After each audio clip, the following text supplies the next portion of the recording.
Well, good afternoon, everybody, and welcome to what I think is going to be a truly fascinating conversation. I'd like to welcome those people who are in the room and also those who are watching online. And we are extremely honoured today to have the Prime Minister of Vietnam, Prime Minister Pham Minh Chinh, to talk to us. He has made a tremendous effort to be here, I should say. He has not only come a long way, but he's also appeared, even though the cold weather in Davos has been quite a shock to the system, and he's struggling with not feeling so well. So, first of all, can I say a very big thank you on behalf of us all for coming here today. It's great to have you. I have to thank you in turn because you have given me such an auspicious discussion today with the effort of both sides, the organizers. Thank you for that. Thank you. Well, Vietnam is an absolutely fascinating country because in the last 40 years, in the period of Doi Moi, you have achieved quite remarkable transformation of the economy and really blazed a trail in terms of economic development. And before our conversation today, I spoke to a number of large investors about Vietnam, and they all praised the path the country has been on in the last 4 decades. They also, however, raised questions for the future. You had 7% growth last year. You're aiming for 10 to 12% next year. You have good FDI figures. You have good investment, inflation, and fiscal figures. So that's all wonderful. The questions that the investment community has is, firstly, there has been political upheaval in the last couple of years, which has hurt the economic trajectory. And the new government that's in place is bringing stability, but they primarily come from a non-economic background, a security background. So the first question the investors have is, how will you deliver good economic policies going forward? The second question is that obviously there has been questions about the environmental cost of this rapid development. So I'd love to ask you that. And the third question that people ask is, you have benefited by many global companies appreciating your developments and moving supply chains to Vietnam. But in an era where we have growing US-Chinese confrontation and geopolitical problems, how will you navigate that going forward?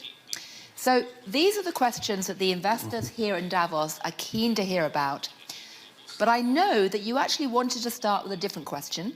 So, out of respect to the long journey you've traveled, I will start with a question that you really wanted to talk about first, which was artificial intelligence. So, I understand that you're keen to tell us, first of all, about how Vietnam is grappling with the challenge of an intelligent age. So perhaps you can start by telling us about that, and then we can move on to some of the other questions that have been raised by participants in the forum when they look at the remarkable development of Vietnam in recent years.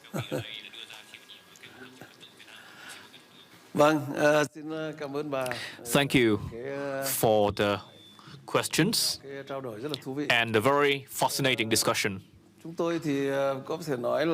I can say that Vietnam is a developing country. Vietnam is an economy in transition.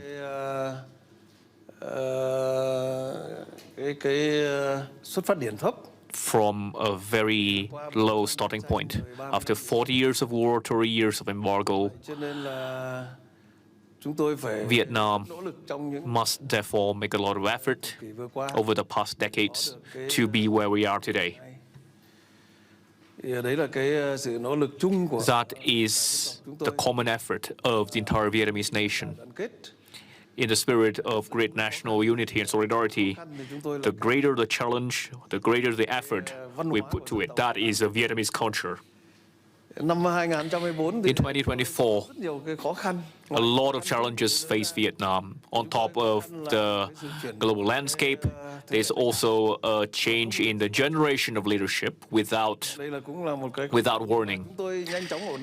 This was a difficulty, but we were able to rapidly put things under control so that everything continues as they are, so that our work is continued and the effort and the solidarity is maintained across the whole country within the difficult backdrop. This, of course, was followed by the Yagi super typhoon, which caused a lot of destruction over the 26 provinces in the northern part of Vietnam. So that is Vietnam's landscape in 2024. That is the two events that characterized 2024. There were a lot of changes in leadership, and then there was the Yagi super typhoon. And there are other things as well, but that is what we share with the rest of the world. Now, on artificial intelligence, I think that the smart era is opening up, and what I think personally on this is that this is an era where there has to be political stability, where there has to be peace rather than war, because that would facilitate rapid economic development and sustainable development. That is also an age where we have to make good use of the environment to ensure sustainability. It is an era where we have to ensure social progress and equality to leave no one behind. That is what I believe that will characterize the smart era. It goes hand in hand with artificial intelligence, that goes hand in hand in turn with database. And the challenge that faces today is that we need to come up with a vision that by 2045, Vietnam must be a developed, high-income country. And given how low our starting position is, given that we are an economy in transition and our resilience is still limited, the greatest challenge we have is concerning big data, a big database, because without that we cannot have good foundation for artificial intelligence. And the Vietnamese artificial intelligence has to be built upon a Vietnamese database. And there are still difficulties that we are facing in creating and sharing a database, or to, out of this, develop a national artificial intelligence and connect it with the database of all ministries, agencies, localities, and so forth. So the big question here is to build a big database for the Vietnamese nation. So what we're doing here is we're issuing legal instruments and policies on the development of artificial intelligence. And this is doing very well over the past 2 years. The second thing that we have to do is to build a national database to connect everything within Vietnam together. And we hope to be able to complete a national database by June this year. And based on that, we can establish Vietnam's own national artificial intelligence. So that is what I think on this topic. Well, thank you. I think many people inside Vietnam would applaud this. In the business community, there has long been a concern about the fact that much of the manufacturing activity has been low value at the lower end of the supply chain. However, one of the features of Vietnam in recent years is that R&D investment has been much lower than elsewhere in East Asia. Do you plan as a government to create incentives, financial incentives, to encourage more research and development investment, or to find other ways to encourage companies to raise their level of R&D activity?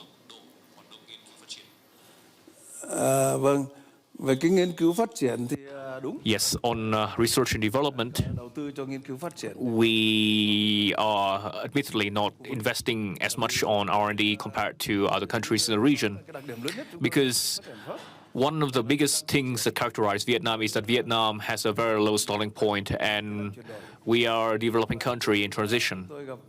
And that means there are difficulties when it comes to R&D. With that being said, over the past few years, we have been improving the legal system and policy instruments to encourage and harness resources, both private, public, and investors, both domestic and internal and international, to pour into R&D. And Vietnam has been arriving at incentive policies. For example, Samsung invested into an R&D center worth several $100 million. It was open just a year back. And with this incentive, they continue to invest more into another R&D center in the Lang Hoa Lạc complex. And most notably, NVIDIA, Mr. Jason Huang, who has been in discussion with us. He is an R&D man, and he was able to, and there are a number of R&D centers that are under work and with him. And of course, we have to set aside a certain budget for R&D, and we have just issued a resolution concerning science, technology, R&D, innovation, and digitalization. So this resolution set a 2% budget for research, 3 to 4% on development, and so on and so forth. And if we want not to fall behind, there has to be ample resources, financial resources, investing into this, and there has to be incentives and policies for this. Secondly, this also means investing into human beings. This means investing into education, training. There's a program, for example, for the training of 50,000 engineers in semiconductor and artificial intelligence, for example. Right. Well, if you manage to train that many engineers rapidly, I think you'll show a framework or template for many other countries. But in terms of the R&D investment, you mentioned Samsung, you mentioned NVIDIA, many other big tech companies are keen to look at Vietnam as an investment base. They have, I think, two concerns from talking to people at the event. One concern, which I'll ask you about first, is whether foreign investor rights are completely protected under Vietnamese law and treated on an equal par with domestic companies. Can you say anything to the attendees at the forum about what you're going to do to reassure foreign investors that they will be treated on an equal level with domestic investors going forward? Legally. This is a very interesting question indeed. Of course, this begins with lawmaking to ensure equality between domestic and international investors. This also means ensuring IP rights. This is part of every FTA, and this is always the hardest thing to negotiate. For example, when we negotiate with the US, this topic alone took 5 years. IP rights, that took 5 years. This also means infrastructure. We have to invest into infrastructure so that companies, both Vietnamese and international, would be able to make use of these infrastructure on an equal basis, on a market basis, respecting the rules of value, supply, demand, and competition. Right. Well, I think certainly everyone here will be interested to see what happens on that respect with the government. The second question people are concerned about here is that Vietnam has been a very attractive alternative location for investment as tensions between China and America have increased. Now, that means that Vietnam now has one of the largest trade surpluses with America in proportional terms of any country. So are you concerned that you will become a target for the new administration in America? Because we've had indications that they want to focus on countries with big trade surpluses with America. And can you reassure the companies that are the international companies that are putting money into Vietnam that they won't find themselves caught in the same set of trade conflicts that they've had with China and the US in the future? Vâng, bà nói rất đúng. You are very right. Of course, Vietnam is ranking third in trade surplus vis-a-vis the US. Thứ hai là Mexico, và thứ ba là đến chúng tôi. China, Mexico, then it comes Vietnam. Với Mỹ là hơn 100 tỷ. More than 100 billion. Thì đây là một cái bài. So this is a big question. Cái tình hình thế giới as the global landscape may change, and the administration may change, and but at the same time, we do not fear what is to come, because with the US, we have proposed a few measures to rebalance trade. For example, we are purchasing more planes from the US because we are developing the Vietnamese tourism industry as a spearhead sector, which means we need a larger fleet, and that means purchasing from Boeing, which is an American company. We seek to buy 50 to 100 planes over the next 10 years, and this will help to rebalance these bilateral trade. And there are other high-tech items of the US that we're interested in as well, so there are solutions in place. There are political solutions and diplomatic solutions to bolster mutual understanding between the two countries. There are economic solutions, and there are institutional solutions. This means trade agreements that we have been signing with other countries, including with the US.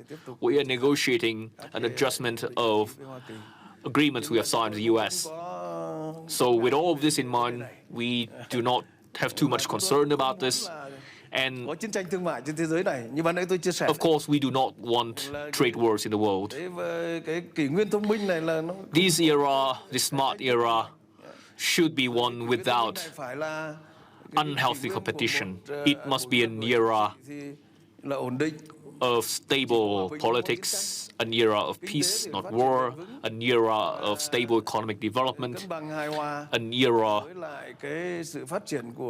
where the development among countries are in balance and where countries can stand together against the challenge of our time. I think that would and should characterize the smart era today, because in every time there's difficulties, it would behoove us to work together. That is why Vietnam's motto is we have to share benefits and harmonize risk. Because in times of trade war, it would cause a lot of trouble, but Vietnam's President Ho Chi Minh has a very famous poem that roughly translates, goes that there's nothing difficult as long as our heart is in the right place. Whether we are digging the mountain or leveling a sea, as long as there's a will, there's a way. There's a lot of things that we have in place. There are political solutions, economic solutions, and we have all these in place to avoid trade conflicts in the world today. Right. Well, I think everybody in the Congress Center would thoroughly agree with that sentiment. I don't think many people here want to see trade wars at all, so you're speaking to a group of people who strongly agree with you. However, it's quite striking that the Trump administration has already, just today, last 24 hours, announced 25% tariff against Mexico, which is the second biggest trade surplus. They're threatening a whole series of tariffs against China. Until now, they've actually not mentioned Vietnam, which is quite striking.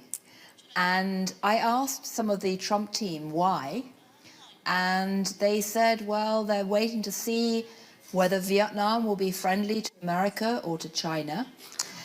And they're also waiting to see what happens with Mexico and others. So I have two questions, Prime Minister. The first is, are you going to be able to stay friends with both America and China? And my second question is, have you spoken yet to the team of Donald Trump about what Vietnam can do to keep yourself off the list of people that Trump tweets about?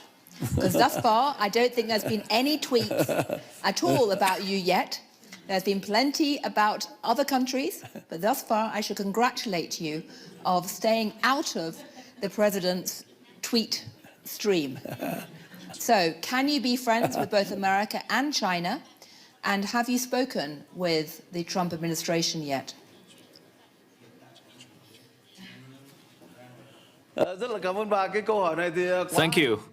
Very, very fascinating question. Now, first, Vietnam's foreign policy is one of independence, self-reliance, diversification, and multilateralization to be a good friend and reliable partner of all countries around the world. Second, là thành viên có trách nhiệm với Vietnam is to be a responsible member of the international community for peace, cooperation, and development. So, that means we'll be friends to all. To China, to the US, to Mexico, to all. This is Vietnam's foreign policy line. And all countries, our friend and a trusted partner. This means China, this means the US, and in truth, over the past years, Vietnam have been keeping everything in balance. There's no issue over here, and this has brought about benefit to peace, cooperation, and development for both US and China and Vietnam at the same time. Now, on the detail, I think we are different from China, and we are different from Mexico. Mexico has a border issue, has a border with crime. It has, on top of economic issues, we don't have these issues vis-a-vis the US. Thực ra phải Hoa Kỳ phải có trách nhiệm với chúng tôi, phải hàn gắn. If you look into it, the US has a responsibility to help Vietnam address war legacy issue. They have a responsibility to help Vietnam grow after all the devastation brought against Vietnam over 4 years. We have just upgraded relations to the US to a comprehensive strategic partnership. I don't think there's a reason that the US should treat us in a way that is not reciprocal to what we have treated them. I think that is smart in that sense. And unlike China, we are not a direct competitor to the US, not in trade, not in investment. This is looking at the facts as they are. And our trade surplus vis-a-vis China, vis-a-vis the US, is not that large. In absolute terms, no. Do you plan, have you spoken yet with the Trump team? Do you plan to go to Mar-a-Lago to see the president? And I have to ask a question, having just been in Japan, where I spent many years in Japan, many Japanese now say, what a pity that Ishiba-san, the leader of Japan, stopped playing golf 30 years ago. If only he played golf like Prime Minister Abe, Japan would be in a much better position. Do you plan to play golf with President Trump? Vâng. Cái thứ nhất là First, chúng tôi cũng đã thảo luận với lại phía we've talked with the mà US trực tiếp side là Tổng thống Donald Trump. and even the Ngài Tổng bí President thư Tô Lâm của himself. chúng tôi đã A General có Secretary cái cuộc điện đàm, had a telephone có cái trao đổi conversation, và các had exchanges with President Trump. cái tiếp cận thì có thể là có And những cái công khai, có những cái còn đang trong cái quá trình tiếp cận với nhau. And we are still also figuring out our approaches, but in fact, we made the initial contacts with the Trump administration, and we have no concern about it. Cái đấy là cái mà đối với Hoa Kỳ thì chúng tôi nghĩ là Regarding the US, lý được. we think we can handle our relationship with the US. Ai lợi dụng cái mối quan hệ này And we will let no one to exploit và làm phức tạp this thêm vấn đề. relationship to further complicate the situation. quan hệ với các nước khác. But on the other hand, we also enjoy good cooperation and relations with other countries, but without disappointing the U.S. in the spirit of harmonized interest and sharing risk. Để mà chơi golf mà mang lại To cái play lợi ích golf, cho dân tộc. and if it can bring about the interest to the country, the benefit to the country, and I can play golf the whole day long. Right, but I think make sure that when you do play golf, you have plenty of television cameras and make sure you let President Trump win. Or maybe offer to build a whole bunch more golf courses in Vietnam. Nhưng mà tôi lúc đấy tôi không ngại là vì tôi chơi golf để vì mang. I won't be afraid because I play golf to bring about the benefit to our people, to our countries. So don't worry about it.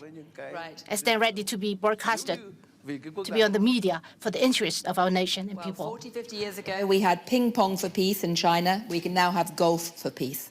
So on a more serious note, though, the other question I want to ask, we're almost out of time, the environmental questions. Vietnam, tragically, has suffered directly the consequence of climate change. What do you plan to do to help address these issues? Because obviously your rapid development, your such impressive development has come at some environmental damaging cost. Vâng, có thể nói là Việt Nam Yes, là một trong it is true that Vietnam is one of the 5 countries worst affected by climate change going forward. chúng tôi Climate change and sea level rise, because we have a coastline of 3,000 kilometers. So Vietnam is one of the countries that would stand to be damaged by sea level rise. chúng tôi đã cùng chung tay với thế giới Vietnam has made the commitment along with the international community to net zero, chuyển đổi xanh. and we've made the commitment to green transition, green transport, and green production, green manufacturing, as I said before. Rồi bảo vệ môi trường. This means protecting the environment. Rồi còn cái đề And án cụ thể thì chúng tôi Vietnam, đề án cụ thể. Ví dụ when you go into the details, in the Mekong Delta, for example, Vietnam has just got lúa a project for 1 million hectare of high-quality, low-emission rice cultivation to help to contribute to global food security while still ensuring green đề án farming. We have another project, another program to address issues that has to do with droughts, ngập úng floods, and đều có cả. Hay là ví dụ land depression. nó tàn phá các nước các Let's take another example. The Yagi super typhoon caused great damage to the northern provinces in Vietnam, caused a lot of landslides. So we have a program in place to combat landslide, cho người dân to protect an toàn. the environment for the people. Thì đều có những cái So we have ngoài ra detailed programs on the ground. thế giới về cái And we're also working with the international community phát triển cái năng lượng on the development of gió ngoài khơi. clean energy, for example, offshore wind and solar power, Thì chúng tôi không thiếu. because we have no shortage of wind or sun. What we need is investment. What we need is Các nhà đầu tư lớn to bring to us major investors. vừa qua thì cũng đã có cái hoàn thiện về cái thể chế. So in the recent past, we have been improving the institutions to facilitate this, and Đã tiến hành khởi động lại cái we have restarted nuclear power generation program to ensure clean energy. Right. Well, I think there are many people at this forum who would be delighted to cooperate with you because there's a great hunger for investing in power projects at the moment, and as I said before, a great hunger to diversify the source and the targets for those investments. So thank you very much indeed, Prime Minister. I'm very grateful for the conversation. It's been truly fascinating. I personally take away 2 or 3 key points. The first is that Vietnam has indeed had this remarkable trajectory of development in the last 4 decades, which I think everyone here in this forum would applaud. And if you do achieve your target growth rate of 10 to 12% in the next year or 2, then you will truly be showing a model to the wider world. However, there obviously are some big challenges ahead, be that environmental, be that the need to invest in your research and development capabilities, to look at the legal structures around that, and to try and upgrade your manufacturing base into higher value products. And last but not least, of course, the biggest challenge is going to be navigating this very difficult tightrope in the new geopolitical order and keeping also happy and ensuring that you stay out of the President Trump's Twitter feed. As I say, I should congratulate you on the skill with which you have managed to do that so far. I think everybody in the World Economic Forum would hope that you can continue to show it's possible to walk that tightrope. So, whether or not you play golf, I'll just say to you, good luck on behalf of us all, and thank you. Thank you. We will develop in this new era, in this smart era, based on science and innovation and digital transformation. So this will be a very important framework. This is also a revolution. Hand in hand with this, that is a revolution to keep a good tightrope between the countries in the world to bring about benefit that we share for peace, cooperation, and development. I think if Vietnam can achieve that, then there will be many, many people wanting to know how you did it and to copy you. So, as I say, good luck. Thank you. Chúng ta sẽ chờ đợi. Wait and see, of course.